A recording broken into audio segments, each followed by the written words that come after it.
முருகன் பக்தர்கள் அனைவருக்கும் அன்பு வணக்கங்கள். என் அன்பு குழந்தையே, உனக்கென ஒரு நல்ல செய்தியை உன்னிடம் கூறவே உன் வீடு தேடி வந்து கால் கடுக்க உன் அப்பா நான் காத்து கொண்டு இருக்கின்றேன்.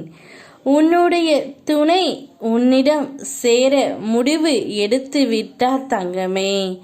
ஆனால் நீ அவருக்கு இந்த ஒரு சத்தியத்தை மட்டும் செய்து கொடு. இனி நிச்சயம் அவர் உன்னை விட்டு பிரியாமல் இருப்பார். என்னப்பா சொல்கிறீர்கள்? நான் என்ன சத்தியம் செய்து கொடுக்க வேண்டும் என்றுதானே கேட்கின்றாய்?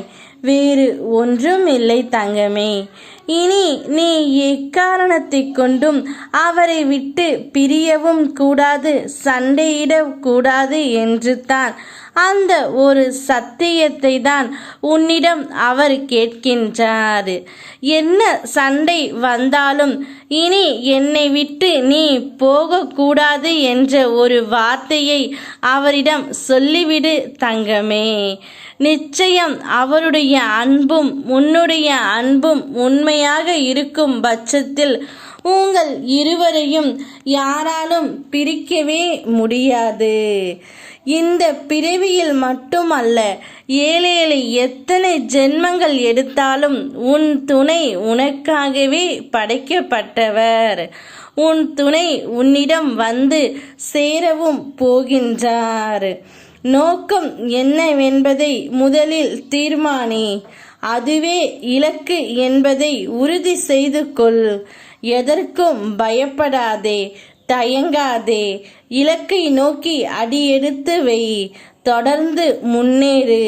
சோதனைகள் அனைத்தும் விலகிவிடும். பாதைகள் தெளிவாகும். நோக்கத்தை நீ அடைந்தே தீருவாய்.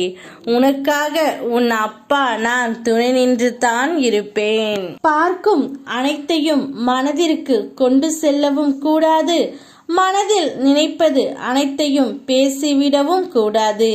இரண்டுமே உனக்கு பிரச்சனையைத்தான் தரும். அதனால் பொறுமையாக நிதானமாக எல்லோரிடத்திலும் பேசு தங்கமே. அனுபவம் இல்லாத வாழ்க்கையும் அனுபவிக்காத வாழ்க்கையும் வீண்தான் தங்கமே.